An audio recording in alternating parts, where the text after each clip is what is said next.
नमस्कार, घटना चक्र में आपका स्वागत है। मैं हूं विपुल सिंह। रोज बरोज उस दिन के मुद्दे को लेकर के हम आपके सामने आते हैं और बताते हैं कि उस घटना का असर आने वाले चक्र पर किस तरह का पड़ेगा। जी हां, घटना चक्र के अंदर रोज नए मुद्दे पर बातचीत। आज का एजेंडा क्या है, पहले उस पर नजर डालते हैं। यूपी के सहारनपुर और कांठ में सांप्रदायिक तनाव, बड़ा सवाल कौन है नफरत की सियासत के लिए जिम्मेदार। और मोदी सरकार के 60 दिन पूरे, जनता को जोड़ने के लिए पीएम ने शुरू की वेबसाइट। बड़ा सवाल, 60 दिन के बाद क्या मिल रहे हैं अच्छे दिनों के संकेत।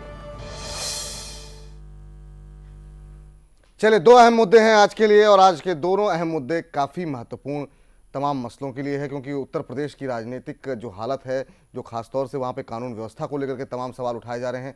रोज़ बरोज़ नया मामला सामने आता है और इस समय जो सियासत सरगर्म है वो सहारनपुर और मुरादाबाद को लेकर के है। इन तमाम मुद्दों पे हम बातचीत करते हैं। आज के पहले एजेंडे पर उत्तर प्रदेश के साथ ही शुरुआत करेंगे। तमाम खास मेहमान हमारे साथ जुड़ चुके हैं, लेकिन उन खास मेहमानों से आपको रूबरू कराएं उससे पहले जरा सुन लेते हैं कि किस तरीके से जो हालात बिगड़े हुए हैं उत्तर प्रदेश के, उसके लिए बीजेपी समाजवादी पार्टी को दोषी ठहरा रही है, समाजवादी पार्टी बीजेपी को दोषी ठहरा रही है। किस तरीके की तूतू महमा चल रही है, जरा पहले उसको सुनते हैं।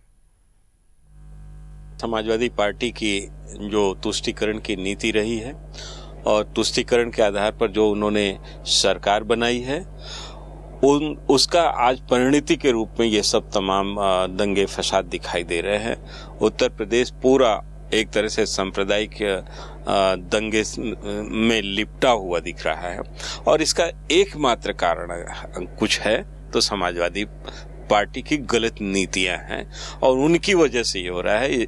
उत्तर प्रदेश में समाजवादी पार्टी की सरकार बिल्कुल फेल हो गई है।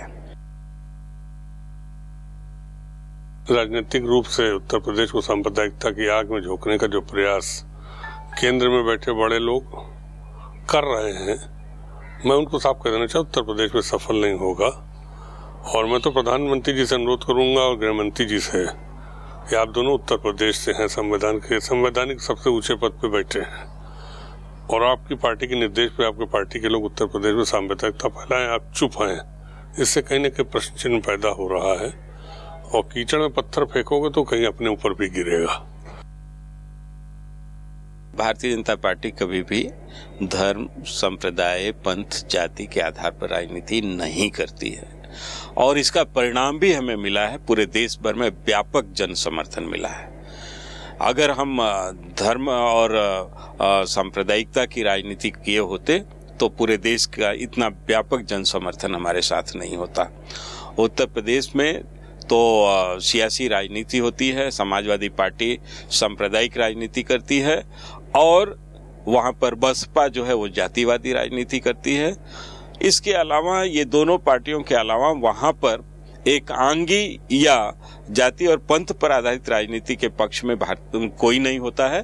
भारतीय जनता पार्टी हमेशा सभी जाति, सभी वर्ग, सभी पंथ, सबको साथ लेकर के चलने वाली पार्टी है और यह स्वरूप इसका सर्वमान्य स्वरूप है।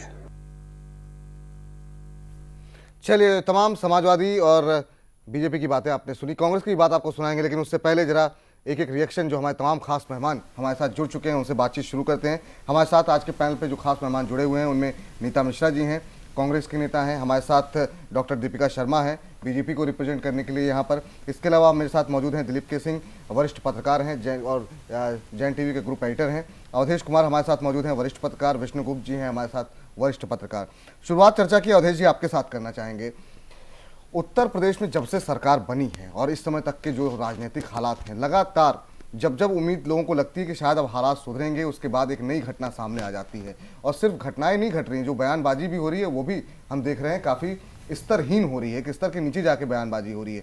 चाहे वो बलात्कार की घटना हो, मुरादाबाद से शुरू करें, बदायूं के से शुरू करें, कल लखनऊ के अंदर हिंसा, आज मुरादाबाद में धारा 144, उसके बाद से सहारनपुर में कर्फ्यू। जो हालात लगातार खराब हो रहे हैं, क्या आपको लगता है कारण क्या है कि दो पार्टियों के बीच जो तनाव चल रहा है उसकी वजह से हो रहा है? कानून व्यवस्था फेल हो रही है, सरकार कोई कड़ा निर्णय नहीं ले पा रही है, उस वजह से हो रहा है? आप कारण क्या मानते हैं उत्तर प्रदेश के अंदर जो कानून व्यवस्था फेल हो रही है?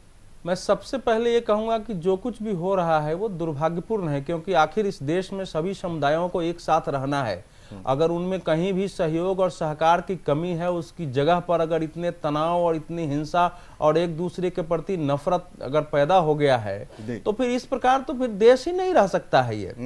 लेकिन उत्तर प्रदेश की ओर जब हम नजर डालते हैं तो इस समय उत्तर प्रदेश जब से समाजवादी पार्टी सरकार आई है तब से एक विशेष समुदाय के अंदर जो आक्रामकता और हिंसा का भाव खड़ा हुआ है और उसको सत्ता के द्वारा संपोषित किया गया है। और जब कांग्रेस की केंद्र में सरकार थी तो उसने भी इससे आंखें मूंदी है।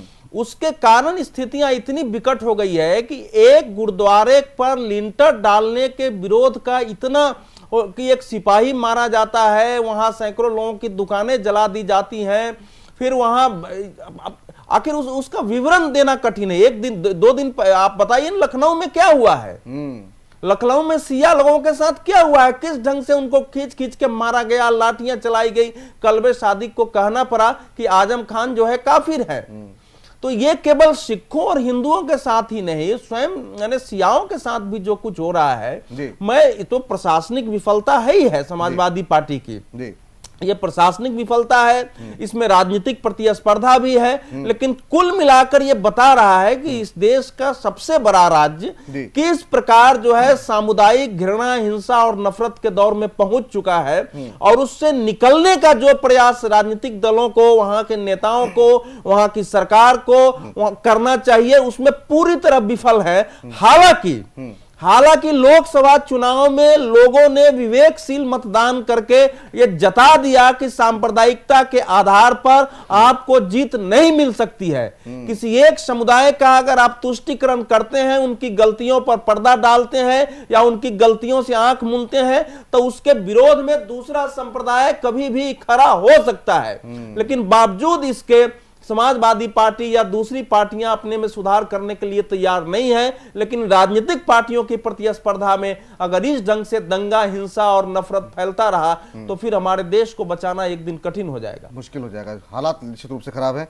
दिलीप जी, आपसे बातचीत करना चाहेंगे प्रचारों की, जो पॉलिटिकल पार्टीज के रिप्रेजेंटेटिव हैं, बिल्कुल कांग्रेस और बीजेपी के तरफ से जो लोग हैं उनसे पहले उनसे बातचीत करें। मैं चाहता हूँ उनकी टिप्पणी बाद में लिया जाए, लेकिन अब आप कह रहे हैं तो उनसे पहले बातचीत कर लेते हैं।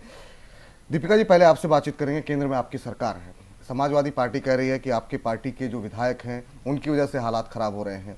जिस समय लोकसभा चुनाव की कैंपेनिंग चल रही थी उस समय कहा जा रहा था कि सरकार अपने आप गिर जाएगी।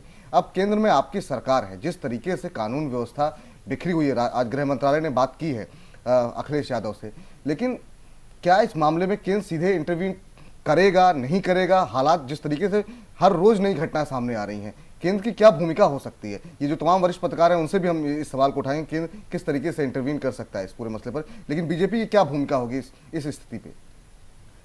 देखो, सबसे पहले तो कानून व्यवस्था, लॉ एंड ऑर्डर जो है स्टेट सब्जेक्ट है, बिल्कुल, and it is under the administration of the chief minister. तो ये तो चीफ मिनिस्टर को चाहिए कि वो अपने देश में किस प्रकार से शांति बनाए रखते हैं और किस प्रकार से विभिन्न जो आपकी रिलीजन की जो वो हैं तबके हैं उनके बीच में वो शांति बनाए रखते हैं। कहीं ना कहीं पे जो आपने देखा है पिछले दिनों भी जो मुजफ्फरनगर में जो दंगे हुए उसमें समाजवादी पार्टी का कितना बड़ा हाथ था। आपके चैनल ने भी स्टिंग दिखाया जिसमें वहाँ के जो अर्बन डेवलपमेंट मिनिस्टर थे उन्होंने बाकायदा थानों को फोन करके ये कहा कि जो लोग जिन्होंने गलत काम किया है उनके खिलाफ कोई एक्शन ना हो।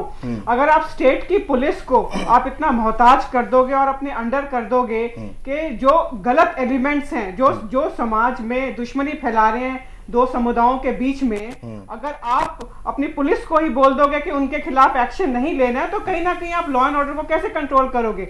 जिस प्रकार से आपने अपने प्रोग्राम में बताया कि औरतों के प्रति जो सेक्सुअल वायलेंस हो रही है और जो बलात्कार की घटनाएं हो रही हैं और दिन प्रतिदिन होती जा रही और बड़े धड़ल्ले के साथ होती जा रही हैं, तो कहीं ना कहीं पे जो सपा की सरकार है, अखिलेश जी की सरकार है, वो एक किस्म से उसने एक ब्रांडिंग हासिल कर ली है कि जब भी वो पावर में आएगी तब स्टेट में जो लॉ एंड ऑर्डर है वो कंप्लीटली डिस्टर्ब हो जाएगा और कहीं ना कहीं पे जो प्रशासन है वो एक पर्टिकुलर कम्युनल लाइन पे ही चलेगा। आपका रोल क्या हो सकता है? क्या कुछ है, कुछ प्लानिंग है, कुछ योजना है? जी देखिए, जहां तक केंद्र की बात है, केंद्र इस पे कंप्लीट दृष्टि रखी हुई है और कंप्लीट रिपोर्ट्स हम ले रहे हैं। आज आपने बताया अपने प्रोग्राम में भी, गृह मंत्री जी ने चीफ मिनिस्टर जी से बात की। दीपिका जी, 1 मिनट के लिए मुझे आपको रुकना पड़ेगा, बहुत छोटे से ब्रेक का वक्त है, हम तुरंत लौट रहे हैं, कमर्शियल ब्रेक है, तुरंत लौट रहे हैं, उसके बाद इस महत्वपूर्ण विषय पर चर्चा जारी रखते हैं।